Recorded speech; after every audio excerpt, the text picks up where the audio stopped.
Hello and welcome to my channel, From Profession to Passion, with me, Vicky Mittman.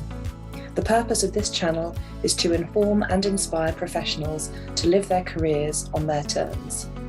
Whilst the traditional route in many professions may work well for some, it isn't for everyone, and there are different ways of doing things. On this channel, I'll be sharing my own story of how I combined my profession in law with my passion for coaching and mentoring, and I'll be interviewing other professionals who've developed their own side hustles, changed career directions altogether, or found some other way to involve their passions in their professional lives. Today, I'm really thrilled to be joined by Ken Deary, who I've known in the franchise world for many years. In fact, Ken's been in the world for about 27 years, and quite incredibly, he's held positions as both a franchisee and a franchisor. He was one of the most successful McDonald's franchisees early on, and he was even, I believe, McDonald's first winner of the BFA Franchisee of the Year award. And later, with his company Right at Home, where he's the CEO and owner, they've won the BFA Franchisor of the Year, which I think makes you a bit of a first, Ken, in franchising for that. I don't think there's anyone else that's done that. I don't think so, but don't embarrass me. But no, you've got an amazing story, and I'd love for you to share a little bit more about your journey, if you would. Yeah, that's fine. Thank you, and thank you for having me on, Vicky.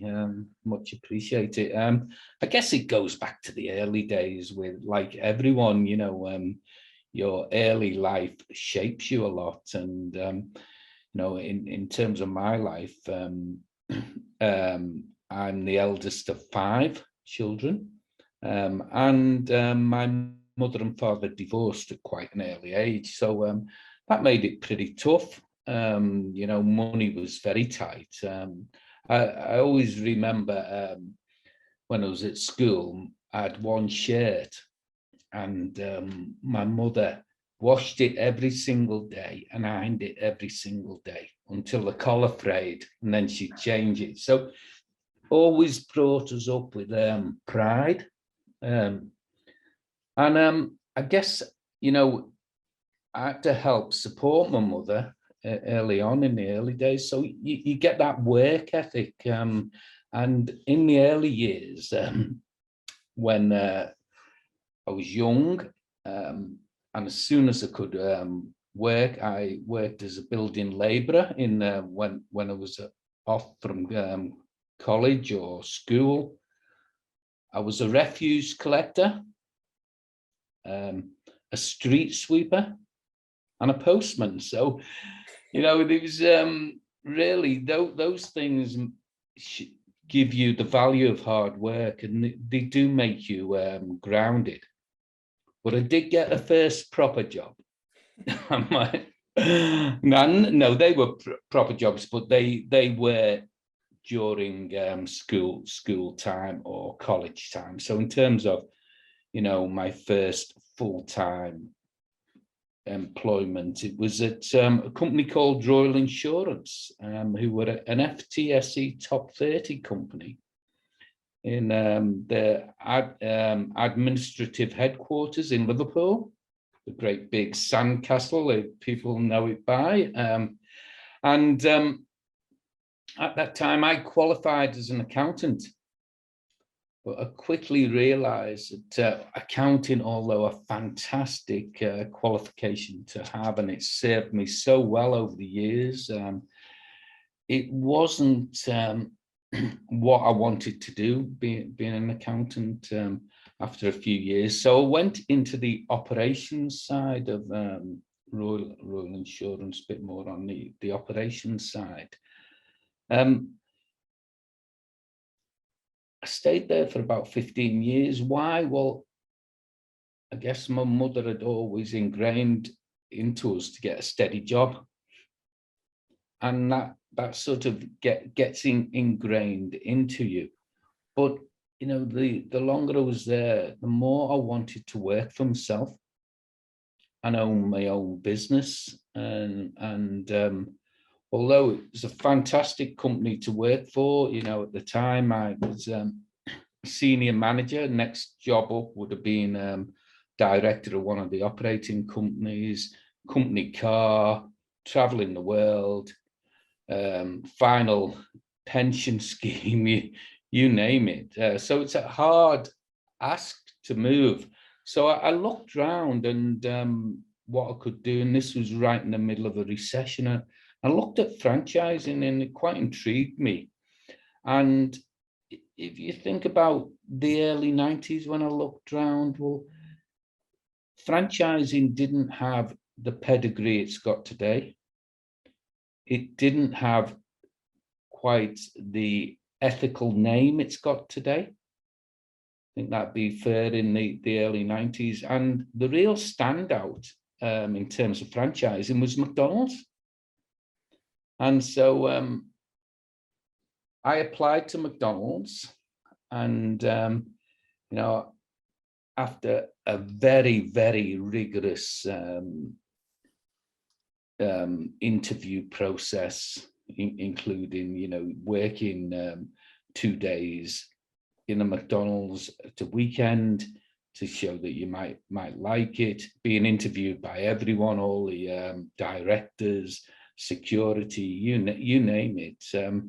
I finally got accepted into McDonald's, and after 9 months unpaid training, took my first. So during that time, I won the BFA Franchisee of the Year and McDonald's Golden Arches Award, which is the top 30 franchisees in the world. And don't ask me how many there are, and I certainly couldn't name them. So yeah, so that was really good. And you know, my time at McDonald's was fantastic. Met some great people, you know, learned so much, particularly about franchising and about business, you know, and that stood me in really good stead. But I guess because I've always had to be fairly independent, you know, from an early age in my life, I wanted more independence. Yeah. And, you know, I felt McDonald's didn't want to be my final journey for me. Although it was fantastic, you know, you obviously earned, you know, a good living out of it. You know, it's not all about money. And really, I wanted something that, you know, I could be very much the master of my own destiny with. And also, I wanted to be in a sector that had absolutely real feel good, where you made a difference every day. And, you know, that isn't evangelical. That is the truth. I wanted to be in a really sector where you did feel you're making a difference to people's lives every day. So when I sold up from McDonald's, and it's only when you sell up from any of these businesses you realize how much those businesses have taught you and how much they've helped you. And, you know, I'll always be thankful to McDonald's for that. I looked at into the care sector because, you know, it was a sector that made a difference and it had that, you know, feel good. But it was also, you know, it's not just about the feel good. You know, you've got to put bread on the table. Yeah. You know, and it is a growing sector with, you know, good opportunities, particularly if you do real quality care. And so I bought a care home when I sold up from McDonald's. So they moved from accountant to operational to McDonald's, then buy a care home. The care home was never going to be enough for my ambitions. So I was looking at expanding into what you call domiciliary care and opening a number of domiciliary care offices in the Northwest where I live. And while I was in the care home, I was looking at the industry press, and right at home, we're looking for a master license holder for the UK to trade under their name and use their IP, etc. I thought, hold on here. This is basically bringing care and franchising together. And I didn't know that could be done. You know, I thought, wow, I know a fair bit about care with the care home. I know a fair bit about franchising from my McDonald's experience. Seems So, like a really good mesh, doesn't it? yeah, it was one of those bits of luck where you see, and I contacted Right at Home in the States, and the founder of Right at Home was in Europe, and he flew into London, and we met within a couple of days, and followed it up from there, and started Right at Home. Yeah, it was really tough to begin with, starting up any business. You know, I remember starting off in a fairly small office with a desk, no staff, no clients.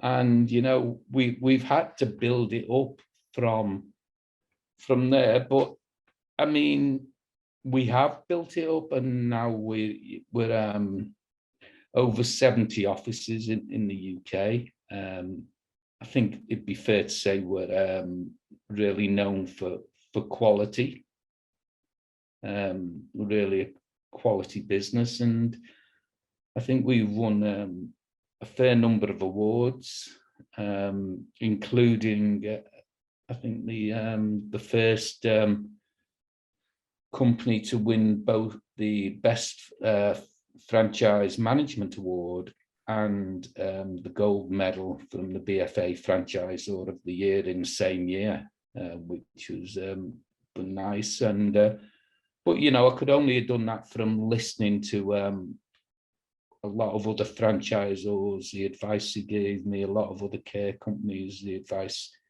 gave me, and you know, even down to yourself, meeting you in the early days, I learned from everyone. So you know, it's been a great journey. But I guess for me, you know, you can move from one business to another if you've really got that determination, that drive, that continual want to learn. Yeah. You know, every day I get up and want to learn something new. And I want to learn. You and I have that in common, a love for learning. Yeah. Well, learners are earners. Yeah.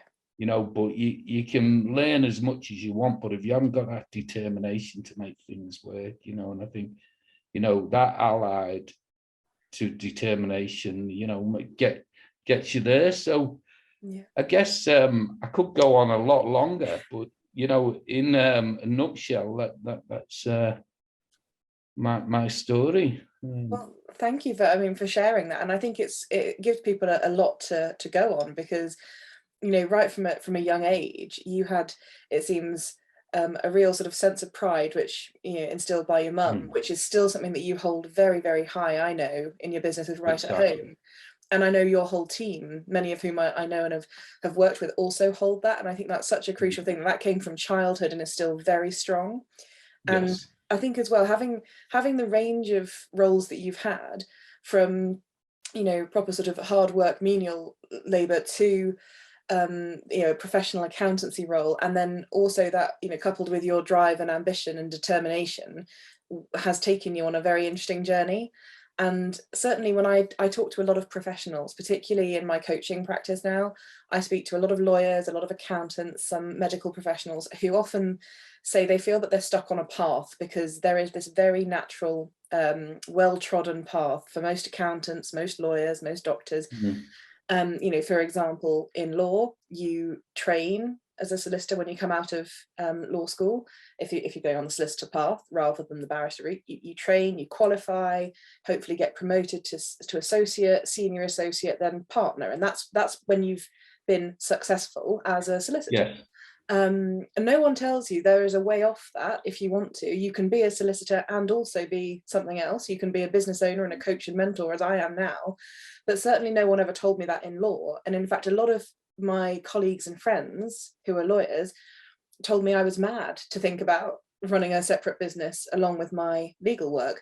But my grounding in a similar way, I suppose, to yours, is that my parents instilled some fairly good values with me about hard work and what that can achieve. And when my dad said, what, you want to go to university, what do you want to study? I mean, first I did a politics degree because I was actually really interested in politics, and he was determined that whatever I was to study had to be something I was really passionate about. And it was during my second year of politics that I did some internships with the House of Lords, and I saw how Acts of Parliament, actually became, and I saw back then, we're looking at early 2000s, I saw bills coming from the House of Commons being debated by the Lords and then going back to the Commons, and I became fascinated with law. But Dad said, well, the two things that will always hold you in good stead if you're in business is knowledge of the law and accounting. Those are the two things that every business needs, and most people pay for, quite a lot when they're in business. They pay for lawyers and they pay for accountants. So pick one of those and you'll always be useful. But actually I did it not just because I wanted that for my own, for my legal path, which has been amazing. And I've met people like you in lots of amazing businesses because franchising is so versatile, but also it's enabled me to go into business for myself. And that was always part of my plan. I just didn't quite know when or how. Yeah. So I think it's fascinating. And what I'm really interested in is for professionals watching this to know that there isn't just this one path, and you don't have to go down just that path. You could have a real interesting story like Ken has here, and do a lot of different things. The thing is, follow your passion, but if you're going to follow your passion, follow it, really put everything into it. Don't do it half-hearted, because if you're going into something half-hearted, forget it, because you're just wasting your time. And it won't ever be successful and won't work as well. No. And then you think, oh, maybe I should never have done it. But actually, had you just really thrown yourself into it, it might have been brilliant. Yeah, exactly. So, I think anything I've done has been done with absolute passion and known, I've put my heart and soul into it. Yeah. Well, that might lead me on to my next question, which was going to be, what advice would you give your younger self, maybe your 21-year-old self? So apart from, use your passion and follow that and be really passionate about what you do, would you give yourself any other advice? Yes, definitely. I'd have owned my own business earlier. I guess my mother wanted me to be in a steady job, and I realized, she'd given me some great learnings, but some of her learnings weren't where I wanted to be. Yeah. And you don't, because if you're, let me be very strong on this, if your father's a lawyer and they push you into a lawyer, or your father's a doctor and push you into a doctor, how many of them do I see? And what they are good at is ticking the board for the days to retirement. As far as I'm concerned, I never want to retire because I love what I'm doing. Yeah. And they just go through the generations of being doctor.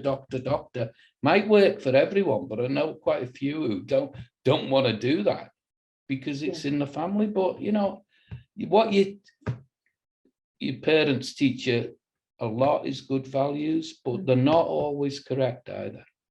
No, and there's you've got to find your own way in life. Yeah.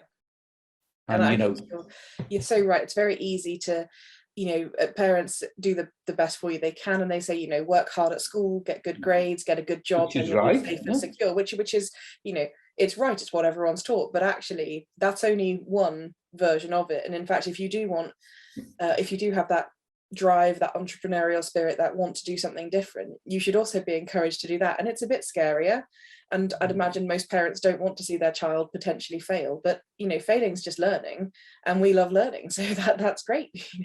I mean, take responsibility for your own results. I hate people who act the victim. Yeah. Just take responsibility for your own results. So what would have changed earlier? Definitely I'd have been in business earlier. I could have made, I guess, more money by being ruthless, but it's not what the kind of business I want. I like to look at myself and say, yeah, you've done it right and you've been nice to people, and that's important to me. Yeah. So living by your values. All about money, No, and you're Yeah. right, it's not all about money. It's about helping people and about living your values in a way that you can sleep well at night and you can look at yourself in the mirror and say, good job, Ken, and good job, Vicky. That's crucial, isn't it? Exactly. Feel good about yourself. And the other thing I would have done is study the importance of mindset a lot earlier. Yeah.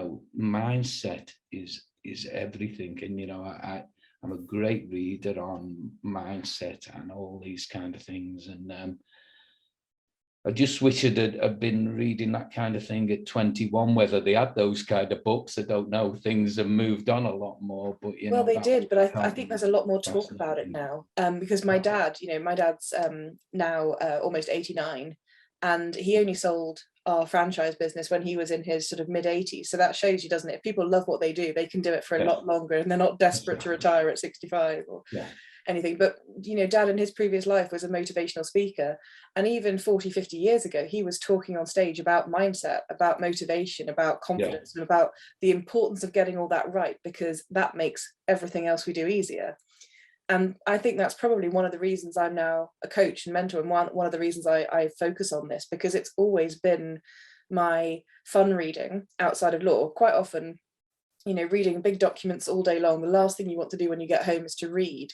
But I always had this real interest in mindset, and I've spent all of my free time reading things on it, and that has made me a coach. And that's one of the things I work with most on, because I work with executives, directors, senior level partners, and senior level associates in firms, because that mindset and how they then manage a team of people and how they help other people with their mindset, that has a really good impact if that flows through a company or an organization.